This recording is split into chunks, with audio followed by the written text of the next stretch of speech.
الرحمن الرحيم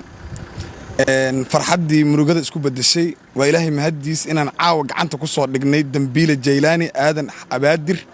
oo dib u geystay ama dilay oo u dilay mobile dartiis hiba qaasim maxamed oo ardayad ahayd oo ka qalin jabisay dugsiga sare ee dalka farxad ayay ku sugneed laakiin wuxuu ugu bedelay murugo cidii dhashay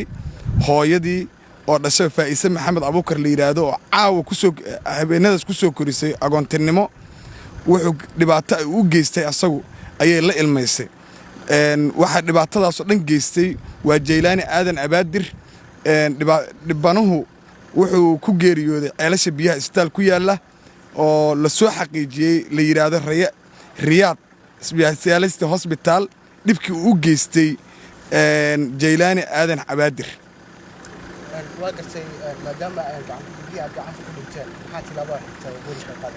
gacanku dhiglihii gacanta ayaa lagu dhigay waxaan u gudbi doonaa hay'adaha ku shaqo leh sida CID baaritaankiisa inkastoo uu qiraal yahay laakiin baaritaan badan iyo siday wax u dhaceen iyo dhacdooyinkii kale uu soo sameeyay hooyo waxay ii sheegtay Faaiiso in uu gabadhii ka yaraad hadda ka hor isagoo dil raba ay midi uu u wada ay ka badbaaday gabadhii yartaana ay sheegtay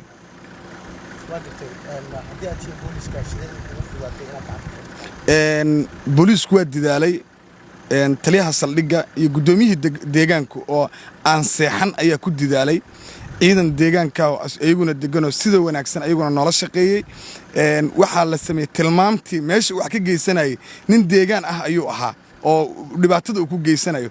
tilmaamtii markii la sameeyay dabagal dheer gacanta ayaan ku soo dhignay